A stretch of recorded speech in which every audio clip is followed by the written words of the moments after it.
नमस्कार दोस्तों, आप सबका स्वागत है मेरे YouTube चैनल में। दोस्तों, आज का हमारा टॉपिक है टीडीएस। आज हम इस वीडियो में समझेंगे कि टीडीएस आखिर होता क्या है, टीडीएस क्यों काटा जाता है और टीडीएस किसके द्वारा काटा जाता है और कब काटा जाता है।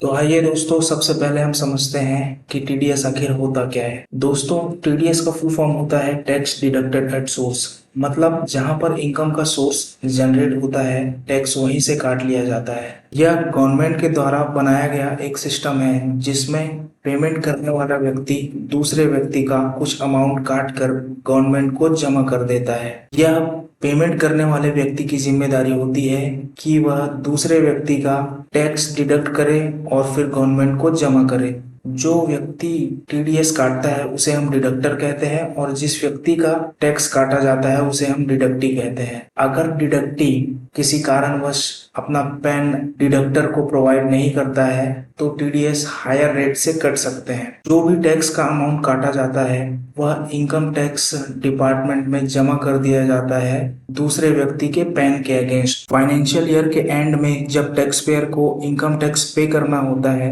उस समय जो टोटल टैक्स लाइबिलिटी बनती है उसमें टीडीएस का अमाउंट माइनस करके गवर्नमेंट को पे किया जाता है। अगर किसी कारणवश टीडीएस डिडक्टर के द्वारा ज्यादा काट लिया जाता है तो उस केस में जब हम अपना रिटर्न फाइल करते हैं उस समय आईटीआर फाइल करने के बाद एक्स्ट्रा टैक्स जो हमारा कटा हुआ है वो हमें रिफंड के रूप में वापस मिल जाता है। अब हम समझते हैं कि टीडीएस आखिर डिडक्ट क्यों किया जाता है। दोस्तों, टीडीएस साल भर डिडक्ट करने के कारण गवर्नमेंट के पास साल भर फंड की अवेलेबिलिटी बनी रहती है जिसका यूज वह स्कूल, कॉलेजेस या हॉस्पिटल्स बनाने के लिए कर सकते हैं। टीडीएस टैक्स की चोरी रोकने में मदद करता है। साल भर टीडीएस डिडक्ट होने के कारण साल के अंत में टैक्स पेयर पर भी बोझ कम पड़ता है। अब हम समझते हैं कि टीडीएस कब काटा जाता है और किसके द्वारा काटा जाता है। अगर कोई भी व्यक्ति ऐसा पेमेंट करता है जो इनकम टैक्स एक्ट के अंतर्गत आता है तो ऐसे पेमेंट्स को टीडीएस डिडक्ट करके किया जाता है।